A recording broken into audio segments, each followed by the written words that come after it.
گناہوں کو چھوڑنے اور نیکی کے کام کرنے پر آپ کی طبیعت کا مائل ہونا، یعنی کہ پہلے تو بائی فورس یہ سارے کام کرنے ہیں، ٹھیک ہے، مجھے جھوٹ نہیں بولنا، مجھے غیبت نہیں کرنی، مجھے لڑائی جھگڑا نہیں کرنا، مجھے بہت سارے کام نہیں کرنے کیونکہ اللہ تعالیٰ کو پسند نہیں ہے۔ پہلے بائی فورس ہوتا ہے، پھر کیا ہوتا ہے، آہستہ آہستہ آپ کی عادت بن جاتی ہے۔ میں مما کی نافرمانی نہیں کروں گا، بڑوں سے ادب سے بات کروں گا، چاہے مجھے غصہ بھی آ جائے لیکن اپنے غصے کو کنٹرول کروں گا۔ ان سب کی کیا وجہ ہے؟ یہ سب کام میں اس لیے کروں گا کیونکہ میرے اللہ کو پسند ہے۔ میں غصہ نہیں کروں گا، جھوٹ نہیں بولوں گا، مما سے زور سے بات نہیں کروں گا، اس لیے کیونکہ اللہ تعالیٰ کو یہ بہت ناپسند ہے۔ خطبہ حجت الوداع جو آخری خطبہ ہے ہمارے نبی کا، وہ تو سب کو پتہ ہوگا نا۔ اس میں ایک جملہ ہے جو میرے دل سے بھی بہت قریب ہے، بڑی ڈھارس دیتا ہے وہ جملہ۔ وہ کیا ہے؟ وہ جملہ ہے کہ کسی اجمی کو کسی عربی پر اور کسی عربی کو کسی اجمی پر، گورے کو کالے پر اور کالے کو گورے پر کوئی فوقیت حاصل نہیں ہے، یعنی کوئی فضیلت نہیں ہے رنگ کی بنیاد پہ، نسل کی بنیاد پہ۔ فضیلت کس کی بنیاد پہ ہے؟ صرف تقوی کی بنیاد پہ، یعنی اللہ کی نظر میں ایسا نہیں ہے کہ میں کالی ہوں تو میں پسند نہیں ہوں اللہ تعالیٰ کو اور سارے گولے لوگ پسند ہیں، اور ایسا بھی نہیں ہے کہ میں اجمی ہوں یعنی عربی نہیں ہوں میں تو اللہ تعالیٰ مجھے پسند نہیں کرتا اور عربی لوگوں کو زیادہ پسند کرتا ہے، ایسا نہیں ہے۔ اللہ تعالیٰ کے پاس جو بنیاد ہے نا، جو جس پہ وہ ہمیں پسند کرتا ہے، جس پہ وہ ہمیں پرکھتا ہے، وہ کچھ اور ہے، وہ تقوی ہے۔ یعنی وہ انسان اللہ تعالیٰ کو بہت محبوب ہیں جو اللہ کی خاطر، اللہ کے ڈر سے، اللہ تعالیٰ کی محبت میں تمام کام کرتے ہیں، اچھے کام وہ اللہ تعالیٰ کی محبت میں کرتے ہیں۔ روزے کی فرضیت کا مقصد جو اللہ تعالیٰ نے بتایا ہے وہ یہی ہے کہ تم گناہوں سے بچ جاؤ، یعنی متقی بن جاؤ۔ یہ تو ہم نے بار بار ڈسکس کیا ہے کہ روزے کا جو مقصد ہے، جو اس کا گول ہے، وہ یہی ہے کہ ہم متقی بن جائیں۔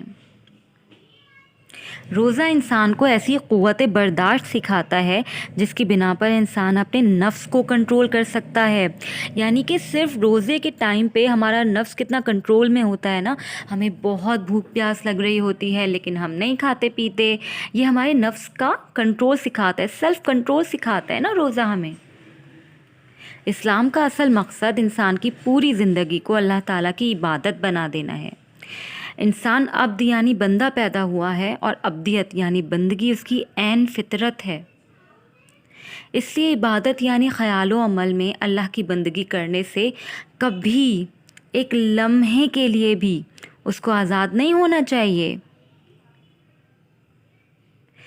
اسے اپنی زندگی کے ہر معاملے میں ہمیشہ اور ہر وقت یہ دیکھنا چاہیے کہ اللہ تعالیٰ کی رضا و خوشنودی کس چیز میں ہے اور اس کا غضب اور ناراضی کس چیز میں ہے، پھر جس طرف اللہ کی رضا ہو ادھر جانا چاہیے اور جس طرف اس کا غضب اور اس کی ناراضی ہو اس سے یوں بچنا چاہیے جیسے آگ کے انگارے سے کوئی بچتا ہے۔ جو طریقہ اللہ نے پسند کیا ہو اس پر چلنا چاہیے اور جس طریقوں کو اس نے ناپسند کیا ہو اس سے بھاگنا چاہیے، دور ہٹنا چاہیے۔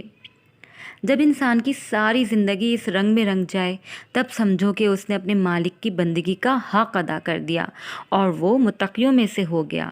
قرآن میں ارشاد کرتا ہے نا اللہ تعالیٰ، میں نے جنوں اور انسانوں کو اس کے سوا کسی کام کے لیے پیدا نہیں کیا کہ وہ میری بندگی کریں، یعنی کہ اللہ تعالیٰ نے ہم تمام انسانوں کو اور جنوں کو اپنی عبادت کے لیے پیدا کیا ہے۔ نماز، روزے، حج، زکوٰۃ کے نام سے جو عبادتیں ہم پر فرض کی گئی ہیں ان کا اصل مقصد اسی بڑی عبادت کے لیے ہم کو تیار کرنا ہے، یعنی ہماری نماز، روزہ، حج، زکوٰۃ ہمیں الٹیمیٹ گول کی طرف لے کے جانے والے ہوں، یعنی کس کی طرف لے کے جانے والے ہوں؟ اللہ کی طرف، اس کا تقوی بڑھانے والے ہوں، ہمارا تقوی بڑھے، یہ تمام عبادات ہمارا تقوی بڑھائیں۔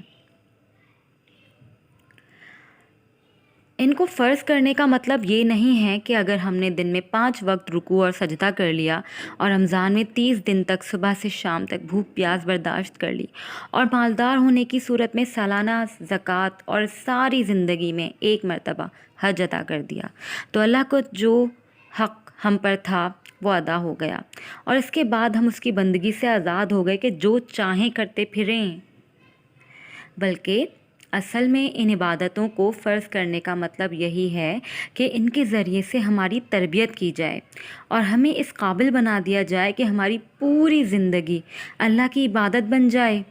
آئیے اب اس مقصد کو سامنے رکھ کر ہم دیکھیں گے کہ روزہ کس طرح ہمیں اس بڑی عبادت کے لیے تیار کرتا ہے۔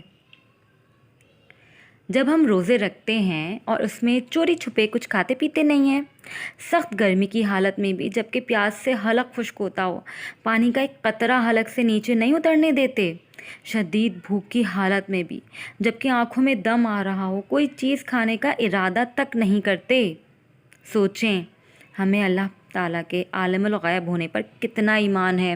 یعنی کہ شدید گرمی کے روزے اب شروع ہونے والے ہیں، لیکن گرمی کی حالت میں جب ہمارا حلق خشک ہو رہا ہوتا ہے تو وضو کرتے ہوئے بھی احتیاط کرتے ہیں کہ کہیں کوئی پانی کا قطرہ ہی ہمارے حلق سے نیچے نہ اتر جائے۔ چوری چھپے بھی ہم کچھ نہیں کھاتے، بھوک سے بے حال ہوتے ہیں، طبیعت عجیب سی ہو رہی ہوتی ہے لیکن پھر بھی کچھ نہیں کھاتے، مغرب کا انتظار کرتے ہیں، اکیلے ہیں گھر میں، اسکول میں اکیلے ہیں یا کچن میں اکیلے کام کر رہے ہیں، کوئی دیکھ ہی نہیں رہا، کچھ منہ میں ڈال لیں تو کسی کو کیا پتہ چلے گا۔ لیکن روزہ کس کے لیے رکھتے ہیں؟ روزہ تو اللہ تعالیٰ کے لیے رکھتے ہیں، وہ تو ہر جگہ ہمیں دیکھ رہا ہے۔ یہ احساس ہے نا ہم سب لوگوں کے دل میں؟ ہم تو ایسا کرتے ہی نہیں ہیں۔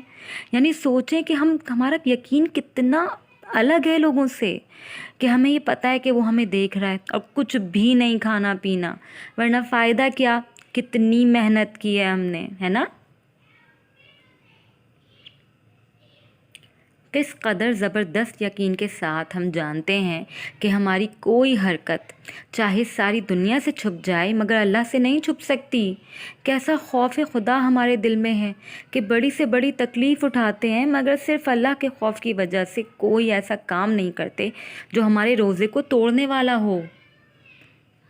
کس قدر مضبوط یقین ہے ہمیں آخرت کی سزا و جزا پر کہ مہینے بھر میں ہم کم از کم 360 گھنٹے روزے رکھتے ہیں اور اس دوران میں کبھی ایک لمحے کے لیے بھی ہمارے دل میں آخرت کے متعلق شک کا شائبہ تک نہیں گزرتا۔ یعنی دل میں ایک ذرا سا شک بھی نہیں آتا کہ کہیں ایسا تو نہیں ہے کہ آخرت ہو ہی نہ، کہیں ایسا تو نہیں ہے میں ایسے خامخواہ میں بھوکا پیاسا ہوں، ایسا تو خیال ہمارے دل میں آتا ہی نہیں ہے۔ کیسا یقین ہے ہمارا، ہمیں پتہ ہے نا کہ روزہ ہم اللہ کے لیے رکھ رہے ہیں اور اس کی جو جزا ہے، جو اس کا انعام ہے وہ ہمیں اللہ ہی دے گا آخرت کے روز بلا کے۔ باب الریان کا ہمیں پتہ ہے کہ وہاں سے صرف روزے دار داخل ہوں گے جنت میں، یہ سب ہمیں پتہ ہے اور کتنا پختہ یقین ہے ہمارا، پکا والا یقین ہے ہمارا ان باتوں پہ، ہے نا؟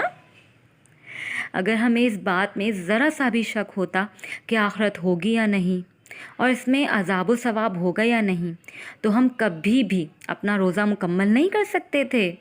شک آنے کے بعد یہ ممکن ہی نہیں ہے کہ ہم خدا کے حکم کی تعمیل میں کچھ نہ کھانے اور نہ پینے کے ارادے پر قائم رہ جائیں۔ یعنی شک اگر ہوگا نا ہمارے دل میں تو روزہ کیسے رکھ پائیں گے ہم؟ ہمارے دلوں میں تو کوئی شک نہیں ہے، ہمیں تو پکا یقین ہے۔ اب ہمیں اس آیت کا مطلب خوب سمجھ میں آ گیا کہ اے ایمان والو، تم پر روزے فرض کیے گئے جیسے تم سے پہلے لوگوں پر فرض کیے گئے تھے تاکہ تم پرہیزگار یعنی متقی بن جاؤ۔ یعنی ہمارا گول کیا ہے اس رمضان کا کہ ہم متقی بن جائیں، ہم پرہیزگار بن جائیں۔ بیٹا ایک بات میں ضرور آپ سے کہنا چاہوں گی، آپ میں سے بہت سے بچے ہیں جو بہت اچھے اچھے کام کرتے ہیں، بڑوں کو پانی پلاتے ہیں، ان سے خیریت دریافت کرتے ہیں، پیار سے بات کرتے ہیں، بھوکوں کو کھانا کھلاتے ہیں، انہیں کپڑے دیتے ہیں، انفاق کرتے ہیں، اس کے علاوہ صدقہ کرتے ہیں، خیرات کرتے ہیں اور اچھی اچھی باتیں کرتے ہیں۔ لیکن یہ سارے کام ہم کس لیے کرتے ہیں؟ بس ایسے ہی کیونکہ یہ ہمیں کرنا ہے، کیونکہ ہم اچھے بچے ہیں؟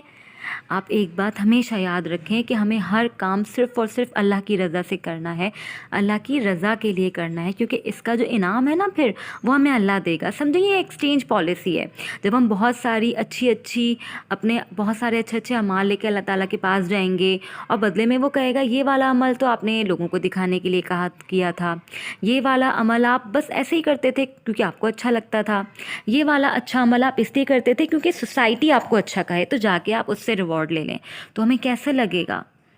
ہے نا؟ ہم نے کتنی محنت کی ساری زندگی اور اللہ کہہ رہا ہے ریوارڈ جا کے ان سے لے لیں، ہم کیسے لیں گے؟ ریوارڈ تو ہمیں صرف اللہ دے گا۔ یعنی کہ ہمیں کیا کرنا ہوگا؟ ہمیں تمام اپنے اچھے کام جو ہم زندگی میں کر رہے ہیں وہ اللہ کے لیے کرنے ہوں گے. تو ہم جب خوشی خوشی اللہ کے پاس جائیں گے نا وہ اعمال لے کے، تو اللہ تعالیٰ ان کے بدلے میں ہمیں بہت ساری نیکیاں دے دے گا. یعنی ایکسچینج پالیسی کامیاب رہے گی، کیونکہ وہ سارا کام ہم نے اللہ کے لیے کیا ہوگا، تو اس کی جزا یا اس کا ثواب یا اس کے بدلے میں بہت سارے اچھے اچھے کوائنز ہمیں اللہ ہی دے گا اور کوئی نہیں دے گا. تو آج سے ہم کوشش کریں گے کہ جتنے بھی کام ہم کرتے ہیں اچھے کام اور برے کاموں سے ہم بچتے ہیں. یہ سوچ سوچ کے کریں کہ میرے اللہ کا آرڈر ہے، میں تو بس اپنے اللہ کے لیے کر رہا ہوں، میں صرف اور صرف یہ کام اپنے اللہ کے لیے کر رہی ہوں، مجھے کسی کو نہیں دکھانا. اللہ تعالیٰ آپ مجھے اس کا اجر ضرور دیں گے نا. اللہ تعالیٰ ضرور دے گا، اللہ تعالیٰ ضرور سنے گا، اور یہ ایکسچینج پالیسی بہت کامیاب رہنے والی ہے انشاءاللہ. اللہ تعالیٰ ہم سب کو اس رمضان میں متقی پرہیزگار بنا دے، اور تمام چھوٹے بچے اپنے ماں باپ کے فرما بردار بن جائیں انشاءاللہ. کہیں انشاءاللہ. اگلی ویڈیو میں ملتے ہیں، جب تک کے لیے اللہ حافظ.